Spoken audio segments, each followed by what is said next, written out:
నవధాన్యాలను గంపకెత్తుకుని సద్ది అన్నము మూటగట్టుకుని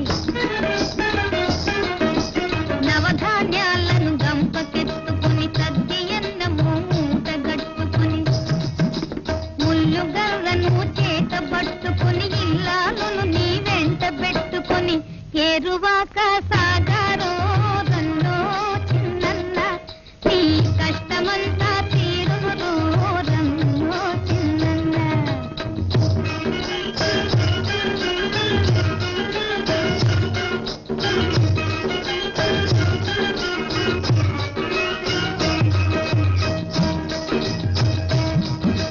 పడమట